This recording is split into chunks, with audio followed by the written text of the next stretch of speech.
So let's celebrate. Woo-hoo. Thank you, Damien. I have to start off with an apology. I missed the memo that everybody was wearing red today. Everybody who's been on the platform so far has been wearing red. I don't even own a red jacket, but I may run out and see if I can buy one. No, or not. Or not. How's everybody this morning? Happy solstice. So today is the longest night, shortest day of the year.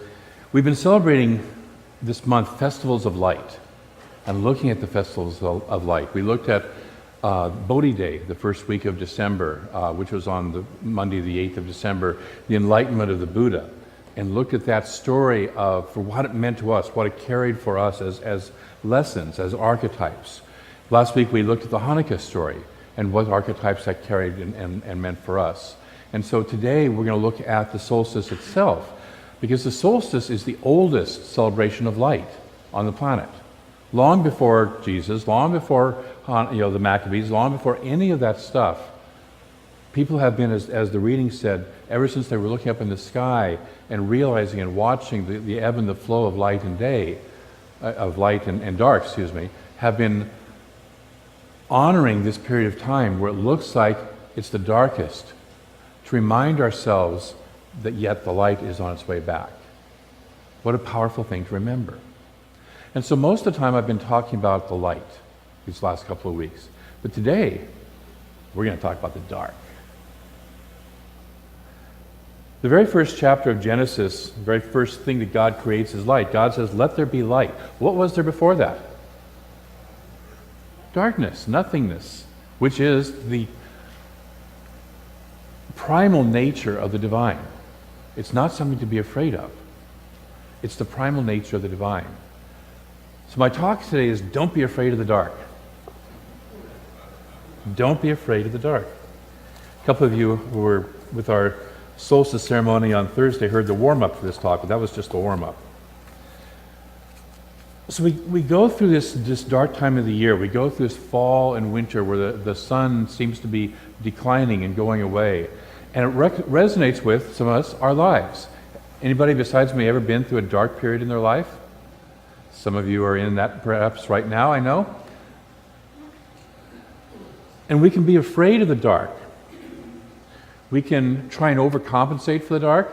All you got to do is look out at the shopping malls right now. Not necessarily right this moment, but there are a lot of people out there overcompensating for the dark, right?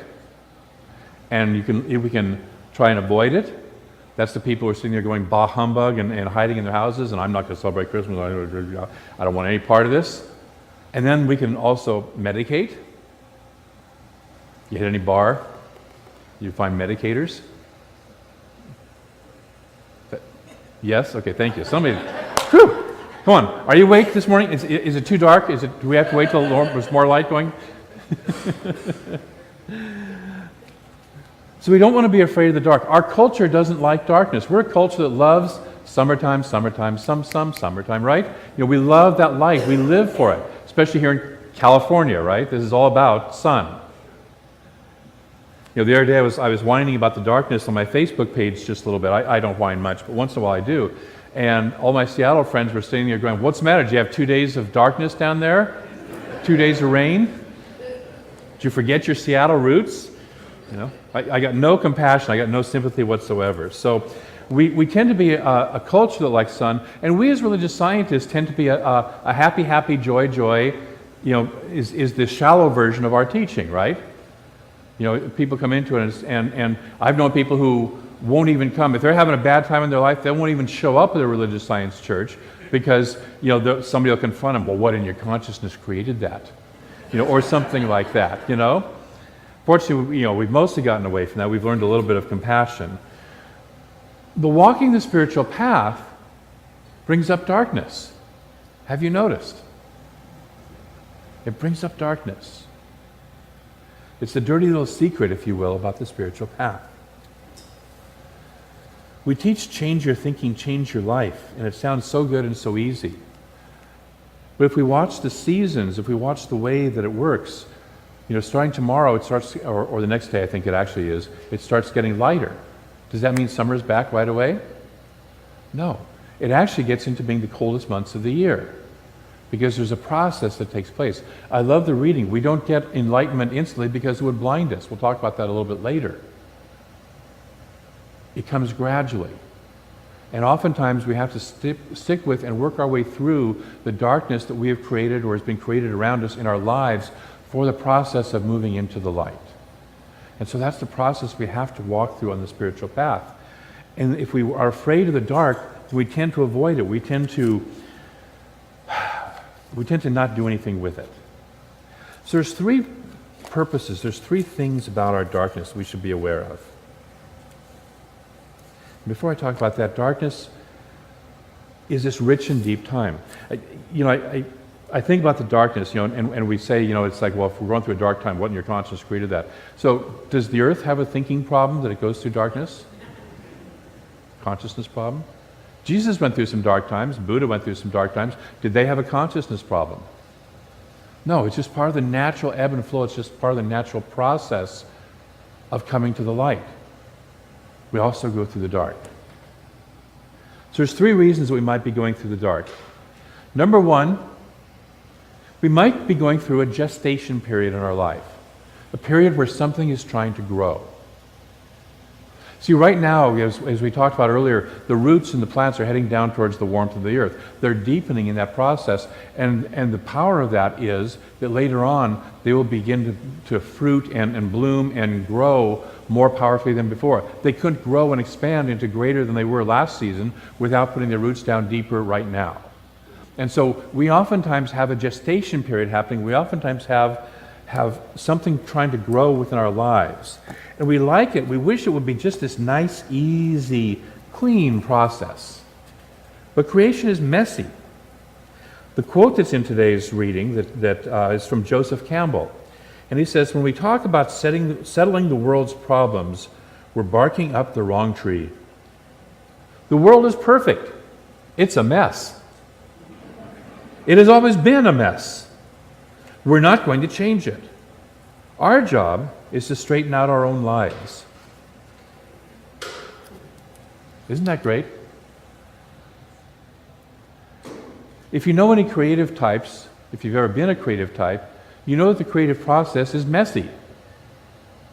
I'm a creative type. Go look at my office. Right? Mary goes, yeah. Go look at Mary's desk when she's writing her books. The creative process is messy.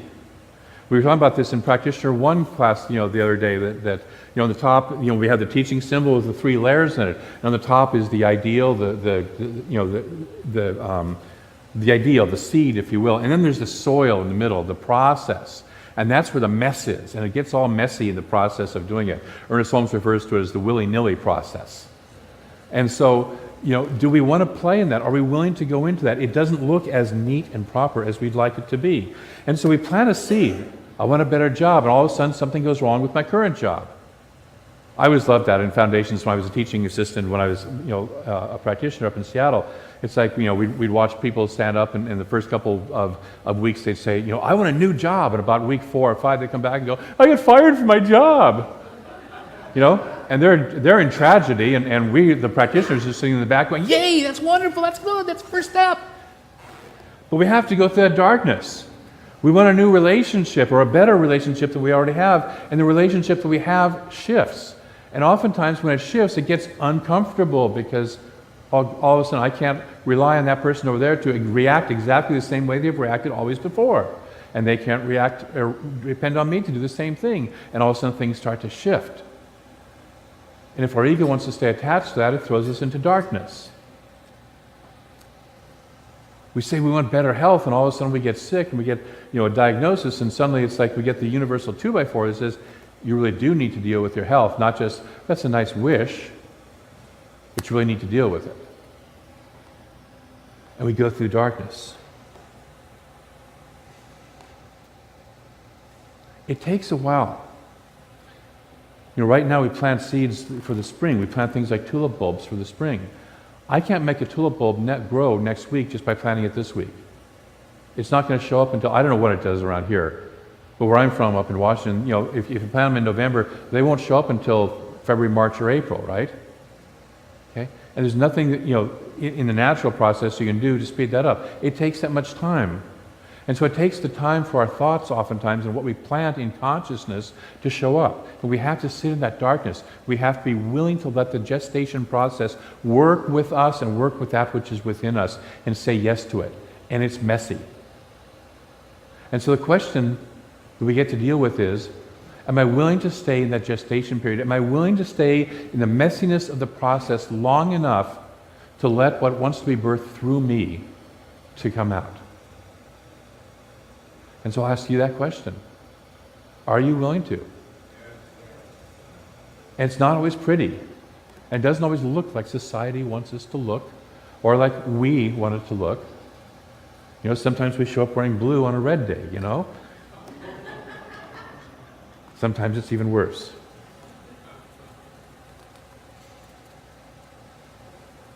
So we have to go through that messy, messy process and let ourselves be in that process. So that's reason number one for working with the darkness. Something may be growing. Reason number two, something may be trying to die or fall away out of our lives. And oftentimes, that something is something that we want to hang on to. See, if we could just let it go. You ever had anybody say that to you? Just let that go. I remember when I was going through my divorce, which I was trying to cling to really hard. Not the divorce, I was trying to cling to the marriage really hard. And I had people, people come into your life for a reason and for a season and all this. I wanted to just punch them. Just pow. And just let it go. It's okay, David. You'll move on. You'll find somebody else. Don't worry.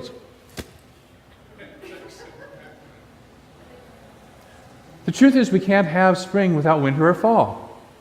We have to have the trees dropping their leaves. We have to have all the release of all that stuff. All of the harvest of what came in the last season has to be let go of so that we can move into the next season. But it's not always easy, is it? You ever want to look at somebody when they say, just let that go? Say, yeah, how does that work? Show me how. One of the things I like about this teaching is when you get into the classes and you get into the workshops, you start to get some of the hows to do that. We are a how teaching.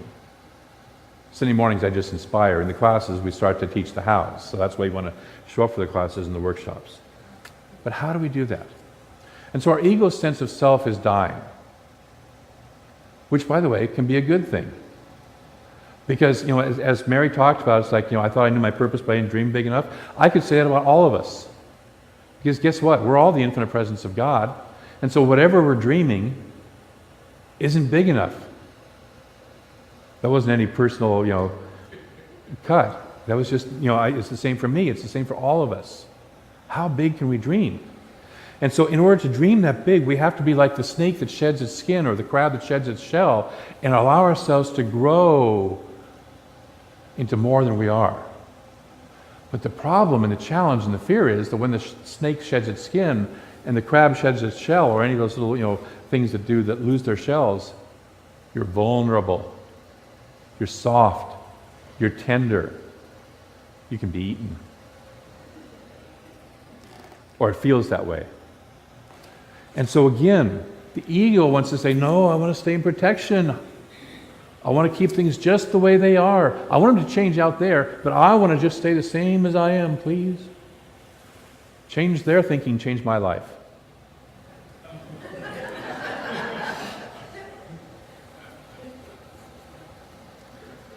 So our old sense of identity has to fall away, and that again can feel like a darkness, because all of a sudden we're feeling very vulnerable, we're feeling very open, we're feeling very tender. And many of us have gone through this, some of us are going through it right now. And so again, the question that we come through is, am I willing to let it all fall away? There's times we have to sit there and say, you know what, I'm willing to let it all fall away. I have no clue. Usually that comes more as I have no effing idea what to do next, or where in my life to go. Am I willing to let it all fall away? John of the Cross, who wrote the book Dark Night of the Soul, says that there's three things to do with the dark night of the soul. Number one, if you can stay away from it, if you can not get into one, don't get into one. Good advice, right? And I ask myself, because he goes on, the rest of his book is about the dark night of the soul. It's like, why would you say that?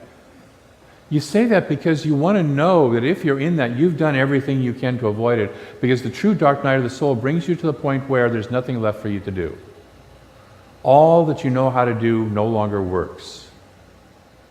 And you finally have to surrender to spirit and to this process of the dark night of the soul. I think I've told this story before, but my first day in practitioner class in Seattle, first evening I arrived, there's 30 people in the class. One of them is an ex-girlfriend who was not speaking to me and had not spoken to me for 9 months. And I kind of wanted to have, we were done, I knew we were done, but I wanted to have a friendship. And she wouldn't even say hello to me. And she's in this practitioner class. And I had introduced her to religious science, by the way, when we were dating. And now she's in my practitioner class, the you know what, fill in the blank. And I was in rage. Now, I don't do rage. I do anger, I do annoyance, I do irritation, I do frustration, but I really don't do rage. But my whole body, I could feel it was just in rage. And I'm sitting there, trying to keep it together in practitioner class, because you don't want to look too stupid in there. You don't want to get kicked out on your first night of practitioner class. It's just not a good thing. And I'm breathing, and I'm meditating, and I'm praying, and I'm doing all the techniques. And I have a huge toolbox of techniques for how to adjust and shift my consciousness and my attitude. I'm doing it all internally. And I'm still sitting there in rage. I go home from class that night, and I'm journaling, and I'm writing it out, and I'm still in rage. And I'm sitting there, I finally had to, just before I went to bed that night, I finally went, God, I have no idea what to do, this is yours. I have no idea what to do. This is yours. What I realized in hindsight was that was the night that I became a practitioner.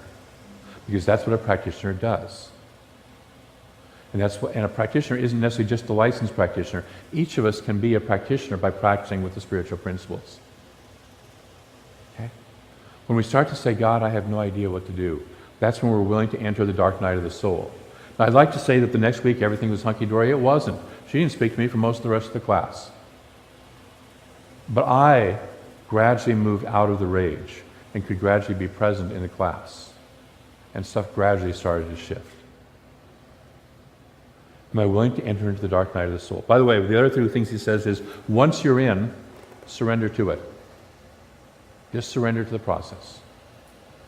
And he says the third thing is, what you'll notice is, after a while, you won't want it to end too quickly, because you want to get the lessons from it that you really came here to get. You'll want the growth that you really came here to get. And you'll stop trying to make it stop too quickly. And other people will say, well, aren't you over that yet? You've been in that for quite a while now. You ever hear that? Yeah. Especially if you've gone through, say, a grief process or something like that. Well, you've been in that for a while now. Aren't you over it yet? You should be over that by now. Who's got the official timetable to be over grief? What's it? There's a certain number of days, right? Somebody knows this, but they must know that. It's probably in the Vatican, in the secret files. Or maybe the CIA has it, I don't know. But anyways, there must be a timetable somewhere that says this is the exact number of days you have. But have you noticed that some of us go past those number of days? Okay? And it takes as long as it takes. And sometimes it takes a week, and sometimes it takes years. Okay? And so we let it be as long as it takes, and we get out of what we need to get out of it for our growth. And one day you wake up and you notice that it's spring. And you don't have to sit in that any longer. Not because you shunted the growth, not because you stopped the growth, but because you allowed it to organically go through you in the process, and you allowed yourself to surrender organically into that process until there was nothing left to gain from that. And you could move into spring, richer for it. So that's number 2. Something is falling away. Something is dying that no longer needs to be in my life, and am I willing to let it die? And then number 3. If I was on top of this, I would have the Queen song queued up. We get blinded by the light. blinded by the light. Thank you. We get blinded by the light. You know, they referred to this in the reading. It's like we have a spiritual insight that is so big that our ego can't handle it. And for a while, we get blinded by the light. There's the metaphor of Plato's cave. How many of you are familiar with Plato's cave metaphor? A couple, okay. Plato's cave is the idea from how many of you know who Plato is? Greek philosopher, lived a few years back, okay. That we are sitting, that the average human being is sitting in a cave watching a shadow play happening on the cave walls and mistaking it for reality. And that behind that are people manipulating, figures with a fire behind them. Eventually in the process, you turn around and become aware of the people manipulating the figures behind you, and eventually you find a door out of the cave and you step out of the cave. But what happens when you step out of the cave is you step into the light of day, and you're blinded by it. And what he says is a lot of people then will turn back around because they can't handle the light and they can't see, so they turn back and go into the cave. When we get a spiritual insight that is so powerful, when we truly get how magnificent we are, when we have one of those moments, and many of us have had those moments, our ego gets blinded by the light. It doesn't know how to function in that world anymore. And most of us will run back into the cave because we don't want to take the time for our eyes, our vision to adjust to how magnificent am I. I had a moment like that at my installation here back in July, when all of you were standing and you gave me like a 5-minute standing ovation of just love and appreciation. I just felt it being poured on me. And I had to breathe a lot, to be perfectly honest, to take that in.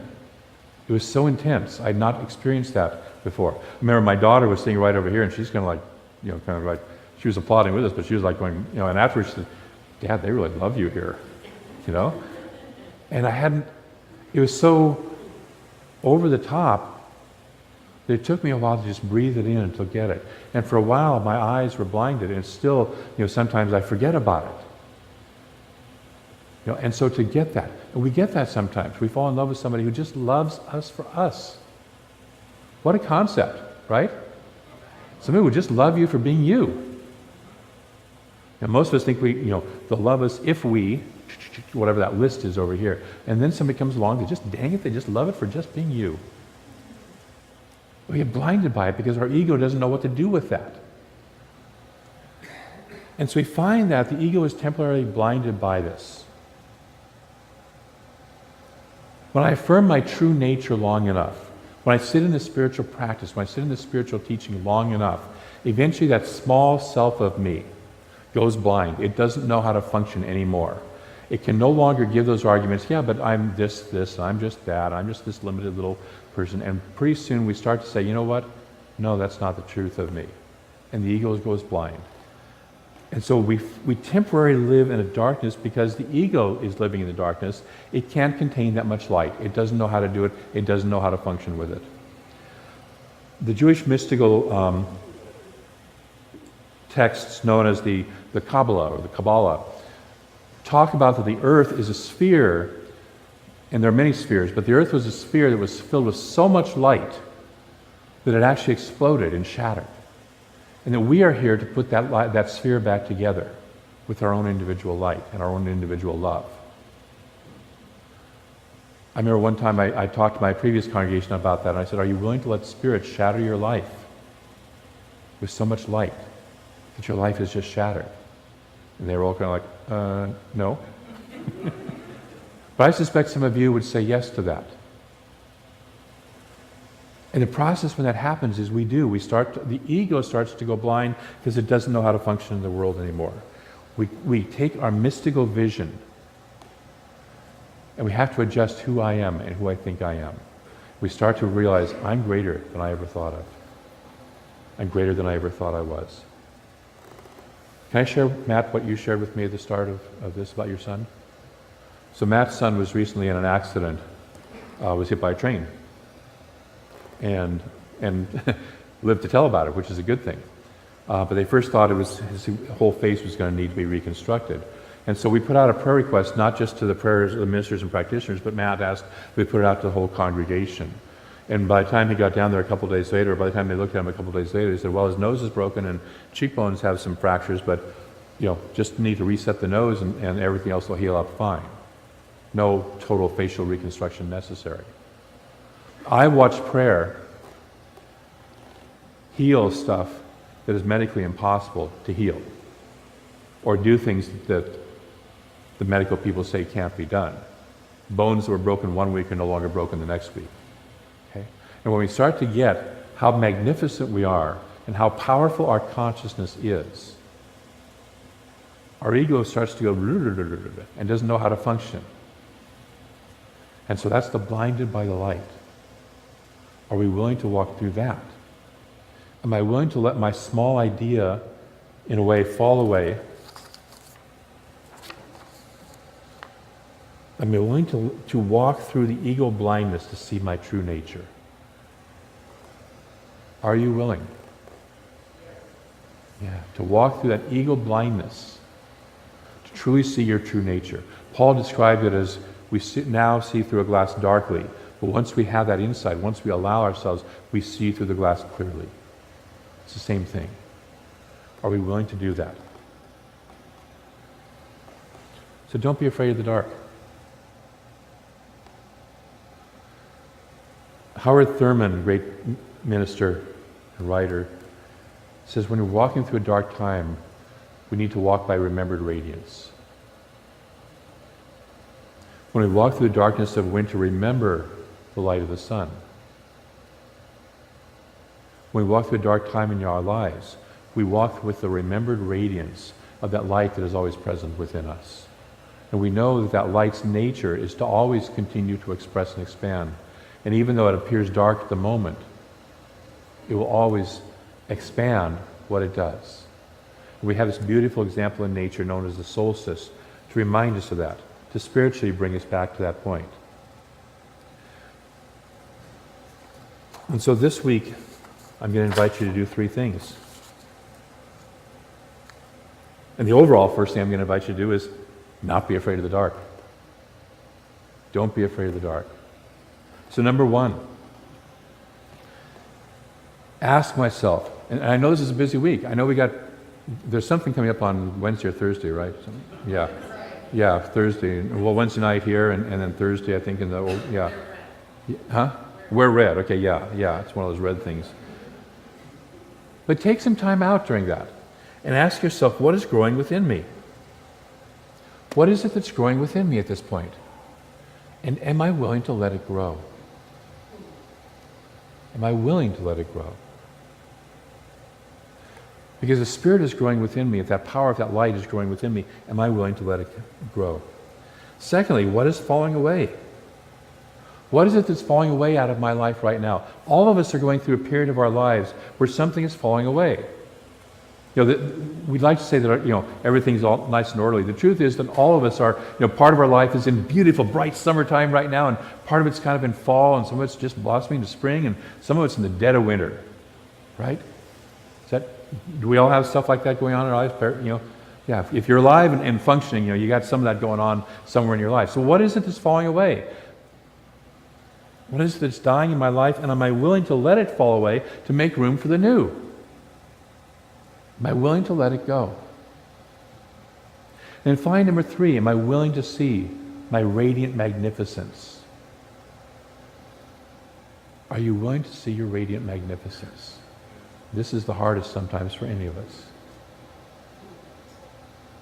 Are you willing to realize how magnificent, how beautiful you are?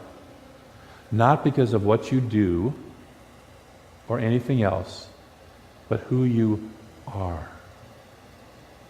And if you remember nothing else during this busy, busy, busy week, I invite you to remember how magnificent you are. That there's more to you than you could ever imagine. I want to close with a quote out of today's reading in the Science Mind magazine from a wonderful poet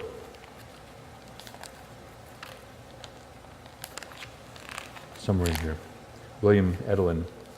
This season reminds me of spiritual insights that are a truth of truth and that touch the depths of my being, my existence, more profoundly than any truth of facts. A truth of truth instead of a truth of facts. This solstice season is poetry, and you are part of the poem. May the poetry of life fill your hours and days. That is my wish for you. And so that is my wish for you also. That the poetry of life, the ebb and the flow, the light and the dark, fills your life with beauty of all of it. Let's pray. And so I know that there is this one infinite presence that is both the light and the dark, that is pure good, pure joy, pure life energy. That this life, this one being, is all there is.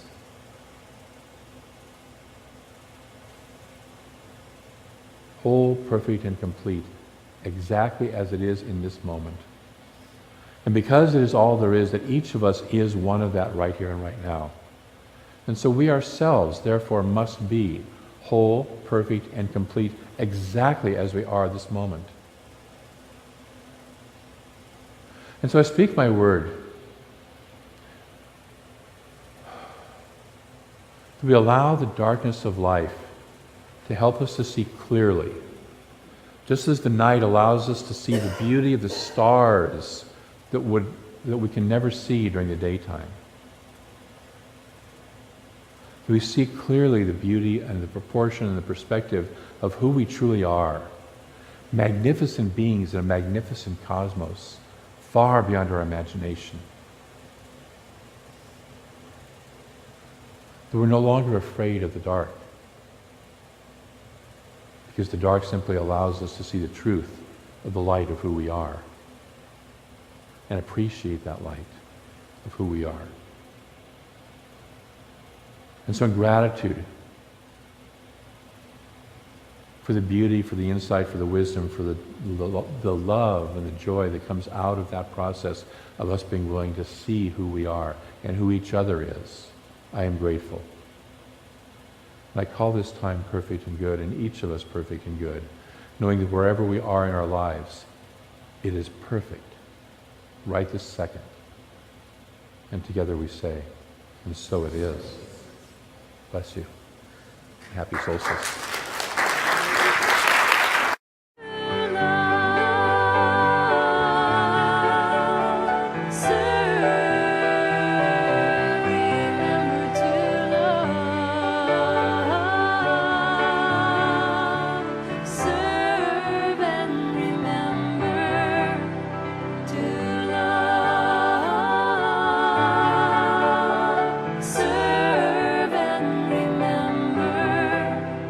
To love, serve.